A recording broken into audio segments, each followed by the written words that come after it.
आज Doubtnut app download करें। Doubtnut पर अपने सभी गणित, रसायन विज्ञान, भौतिक विज्ञान और जीव विज्ञान के डाउट्स का करो सफाया। बस प्रश्न की फोटो खींचो, एक ही प्रश्न को क्रॉप करो और तुरंत वीडियो सोल्यूशन पाओ। अभी डाउनलोड करें। नमस्कार, हमारा प्रश्न कुछ इस प्रकार है। विषमानुपाती अभिक्रिया दी हुई है, हमें एक अभिक्रिया दी हुई है और हमसे पूछा है कि ऑक्सीकारक का तुल्यांकी द्रव्यमान क्या होगा।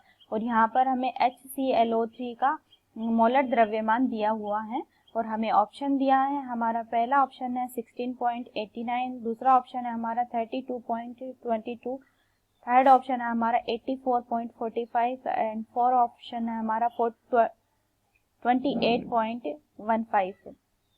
सबसे पहले विषमानुपातन अभिक्रिया क्या होती है। देखिए, विषमानुपात अभिक्रिया ऐसे अभिक्रिया है जिसके अंदर ऑक्सीडेशन यानी कि ऑक्सीकरण व अपचयन एक साथ होता है, एक साथ होता है। फॉर एग्जाम्पल ये रिएक्शन देखते हैं। यहाँ पर क्या है हमारे पास में HClO3 जो कि कन्वर्ट हो रहा है आपके HClO4 plus Cl2 plus 2O2 plus H2O molecule में। देखिए, यहाँ पर आपका सेंट्रल एटम क्या है, यहाँ पर आपका सेंट्रल एटम है क्लोरीन, यहाँ पर भी आपका सेंट्रल एटम क्लोरीन है और यहाँ पर आपका क्लोरीन है। ठीक है, हमें क्या देखनी है, विषमानुपातन अभिक्रिया देखनी है। देखिए, यहाँ पर आपके हाइड्रोजन पे कितना चार्ज है, प्लस चार्ज है, तो यहाँ पर कितना आ गया, कॉम्प्लेक्स पर नेगेटिव चार्ज आ गया। ठीक है, तो इस पर टोटल ओवरऑल कितना चार्ज आ गया आपके पास में, इसके ऊपर आ गया +5 चार्ज, यानी कि आपकी क्लोरीन की ऑक्सीडेशन स्टेट आ गई आपकी +5। ठीक है, यहाँ पर इसी तरीके से कैलकुलेट करेंगे तो हाइड्रोजन पर प्लस चार्ज, यहाँ पर नेगेटिव आ जाएगा। इस तरीके से आपकी क्लोरीन की ऑक्सीडेशन स्टेट आ जाएगी +7। ठीक है, इसी तरीके से यहाँ पर आपकी क्लोरीन की ऑक्सीडेशन स्टेट आएगी 0। तो यहाँ पर देखिए, आपको क्लोरीन जो सेंट्रल एटम है उसकी 3 ऑक्सीडेशन स्टेट आपको मिली है, जिसमें से एक ऑक्सीडेशन जो आपका रिएक्टेंट है उसके कंपैरिजन में एक ऑक्सीडेशन स्टेट जो है ज्यादा है और एक ऑक्सीडेशन स्टेट जो है, एक तो ऑक्सीडेशन स्टेट ज्यादा है और एक ऑक्सीडेशन स्टेट जो है कम है, यानी कि इसी कंपाउंड का इस रिएक्शन के अंदर ऑक्सीडेशन और रिडक्शन एक साथ हो रहा है।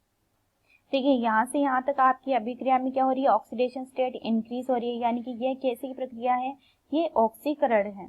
ठीक है, ऑक्सीकरण में क्या होता है, ऑक्सीडेशन स्टेट ऑफ आपका जो भी कंपाउंड है उसकी ऑक्सीडेशन स्टेट में इंक्रीमेंट होता है। तो यहाँ पर आपकी अभिक्रिया में क्या हो रहा है, इंक्रीमेंट हो रहा है ऑक्सीडेशन स्टेट के अंदर। तो ये आपकी इस अभिक्रिया में, ऑक्सीकरण अभिक्रिया में, ये जो आपका कंपाउंड है किसकी तरह व्यवहार करेगा, यह अपचायक की तरह व्यवहार करेगा, अपचायक की तरह व्यवहार करेगा। ठीक है, और हमसे क्या पूछा है, ऑक्सीकारक का तुल्यांकीय द्रव्यमान पूछा है। तो हम देखते हैं कि इसी कंपाउंड का जब हम क्या कर रहे हैं, रिडक्शन कर रहे हैं, यहाँ से यहाँ तक आपका क्या हो रहा है, यहाँ से यहाँ तक आपका हो रहा है अपचयन। क्या हो रहा है, अपचयन हो रहा है। और अपचयन की प्रक्रिया में ये आपकी किसकी तरह व्यवहार करेगा, ये आपके ऑक्सीकारक की तरह है व्यवहार करेगा। ठीक है, ऑक्सीकारक की तरह व्यवहार करेगा। तो हमें पता चल गया कि हमारा ऑक्सीकारक क्या है, हमारा ऑक्सीकारक है HClO3 है। ठीक है, और हमें इसका तुल्यांकी बाहर निकालना है। ठीक है, और हमें यहाँ पर किसकी जरूरत पड़ेगी, एन फैक्टर की। देखिए, यहाँ से यहाँ तक आपकी जो 5 ऑक्सीडेशन स्टेट से 0 ऑक्सीडेशन स्टेट में क्या हो रहा है, कन्वर्जन हो रहा है। तो आपका एन फैक्टर कितना आया, एन फैक्टर यानी कि आपकी ऑक्सीकरण अवस्था में परिवर्तन कितना आया है, जब हम क्या कर रहे हैं, अपचयन अभिक्रिया में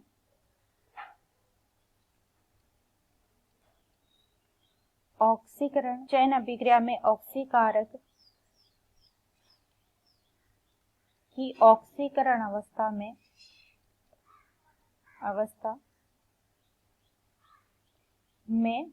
परिवर्तन कितना आ रहा है हमारे पास में, परिवर्तन हमारे पास आ रहा है +5 का परिवर्तन आ रहा है। ठीक है, तो हमारे पास में एन फैक्टर, इसको हम एन फैक्टर भी बोलते हैं। ठीक है, तो हमारे पास एन फैक्टर की वैल्यू कितनी आ गई, +5 आ गई। और हमें तुल्यांकी बाहर निकालना है किसका, HClO3 का निकालना है। हमें क्या दिया हुआ है, मोलर द्रव्यमान दिया हुआ है इसका HClO3 का। तो हम क्या करेंगे, इसको तुल्यांकी भार के फॉर्मूला में पुट करते हैं वैल्यू को। हमारा तुल्यांकी भार का फॉर्मूला क्या है, तुल्यांकी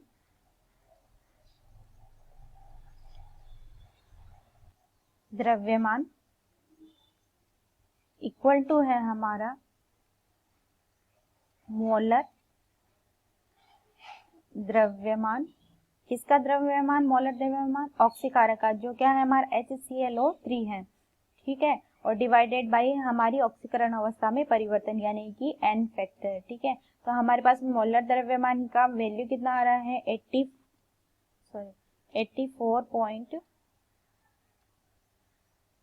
84.45 डिवाइडेड बाय 5 इक्वल टू हमारे पास में वैल्यू आएगी जब हम इसको सॉल्व करेंगे तो 16.89। तो हमारे पास में 16.89 ये हमारा किसका तुल्यांक बाहर आ गया? हमारा ऑक्सीकारक का तुल्यांक बाहर आ गया। तो हमारे पास सही आंसर आया ऑप्शन नंबर। इस तरीके से हमारा सही उत्तर हो गया option number A 16.89। Thank you. कक्षा 6वीं से 12वीं से लेकर नीट, IIT, JEE वो एडवांस के लेवल तक 1 करोड़ से ज्यादा छात्रों का भरोसा। आज ही डाउनलोड करें डाउटनेट ऐप या व्हाट्सएप करें अपने सारे डाउट्स 8400 400 400 पर।